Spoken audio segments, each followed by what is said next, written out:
আশা করি সবাই ভালো আছেন। তো বন্ধুরা, এখন একটা বিষয় নিয়ে না কথা বললেই নয়। তো বিষয়টা হলো যে প্রসেনজিৎ চ্যাটার্জির একটা সিনেমা রিলিজ করেছে, রিলিজ, যেটার নাম হচ্ছে শ্বশুরবাড়ি জিন্দাবাদ। এবং এটা রিলিজ হওয়ার পর দেখলাম কিছু মানুষজন বলছে শ্বশুরবাড়ি জিন্দাবাদ সেই পরিমাণ বক্স অফিস করতে পারছে না, যেটা আশা করেছিলাম এই পরিমাণ মানুষজন দেখছে না। তো দেখুন, একটা কথা বলি, কোনো ছবি যখন রিলিজ করা হয় না, সেটা এটা ভেবে কখনো রিলিজ করা হয় না এই ছবিটা এসে মারাত্মক কিছু কালেকশন করে নেবে বা বিশাল কিছু চলবে। তবে এই ছবিটা দেখার অডিয়েন্স আছে কি না, সেটা দেখার জন্য অ্যাকচুয়ালি কিন্তু রিলিজ করা হয়।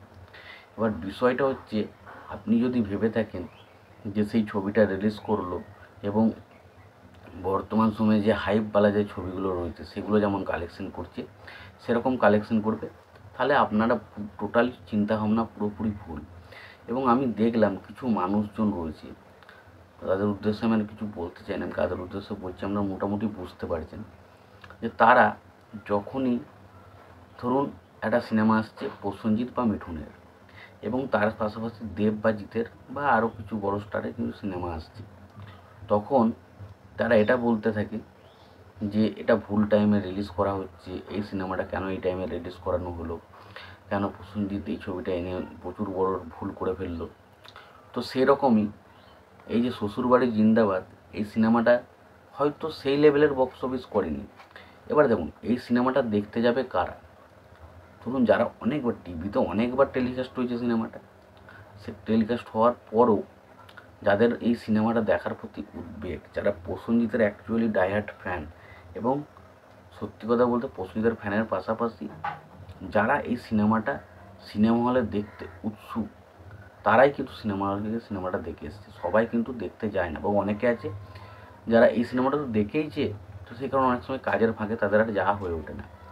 তো বুঝতে পারছেন যে একটা সিনেমা রিলিজ করে হুট করে রিলিজ করে দেওয়া মানে যে সিনেমাটা বিশাল কালেকশন করে, এটা কিন্তু ভুল। এবং রিলিজ করে কেউ বক্স অফিস কালেকশনের জন্য নয়, ছবিটা কীরকম পারফর্ম করছে, ছবিটা দেখার অডিয়েন্স অ্যাকচুয়ালি আছে কি না সেটা দেখার জন্যই কিন্তু ব্যবহার করা হয়। এবং আরেকটা কথা বলি, প্রসেনজিৎ চ্যাটার্জির আরেকটা সিনেমা আসছে দেবী চৌধুরানী। আমি দেখলাম কিছু মানুষজন এই দেবী চৌধুরানী সিনেমাটা রিলিজ হওয়ার, পুজোতে রিলিজ হবে এই জিনিসটা শোনার পর থেকেই বলছে এই সিদ্ধান্তটা বড় ভুল। প্রসেনজিৎ চ্যাটার্জি কেন পুজোর সময় আসছে, দেবের রঘু ডাকাত এবং রক্তবীজ 2 এর সামনে কি এই ছবিটা পারবে?